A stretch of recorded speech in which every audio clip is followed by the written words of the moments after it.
വാരപ്പെട്ടി പഞ്ചായത്ത് 13-ാം വാർഡിലെ ഇഞ്ചൂർ കൊട്ടിളത്ത് മലയിൽ IT park സ്ഥാപിക്കണമെന്ന് Kerala Congress Varappetty മണ്ഡലം നേതൃയോഗം ആവശ്യപ്പെട്ടു. ഇതു സംബന്ധിച്ച് മണ്ഡലം നേതൃത്വം ഷിബു തെക്കുംപുറം MLAക്ക് നിവേദനം നൽകി.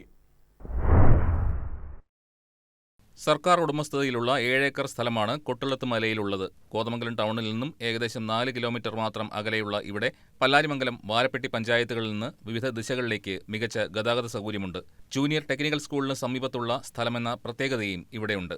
കോതമംഗലം നിയോജകമണ്ഡലത്തിൽ MLAയുടെ നേതൃത്വത്തിൽ വിവിധ വികസന പദ്ധതികൾക്ക് തുടക്കം കുറിച്ച സാഹചര്യത്തിൽ കൊട്ടിളത്ത് മലയിൽ IT പാർക്ക് സ്ഥാപിക്കണമെന്ന ആവശ്യം യുവ ഉദ്യോഗാർത്ഥികൾക്കും സംരംഭകർക്കും വലിയ പ്രതീക്ഷ നൽകുന്നതാണെന്ന് കേരള കോൺഗ്രസ് നേതാക്കൾ പറഞ്ഞു. മണ്ഡലം പ്രസിഡന്റ് ജോസി പോൾ നേതൃയോഗത്തിൽ അധ്യക്ഷത വഹിച്ചു. ഷിബു തെക്കുംപുറം MLA ഉദ്ഘാടനം ചെയ്തു. നിയോജകമണ്ഡലം പ്രസിഡന്റ് A.T. പൗലോസ്, സംസ്ഥാന ജനറൽ സെക്രട്ടറിമാരായ ജോമി തെക്കേക്കര, റോയ്സ് കറിയ, ജില്ലാ ജനറൽ സെക്രട്ടറിമാരായ KM ആന്റണി, KM എൽദോസ്, നേതാക്കളായ ജോണി പുളിന്തറം, CA കുര്യൻ, PP കുട്ടൻ, MJ Stephen, Dominic Savio, NC യോഹന്നാൻ, ജോർജ് ഐസക്, ബിജു ജോസഫ് തുടങ്ങിയവർ സംസാരിച്ചു. News desk KCV news.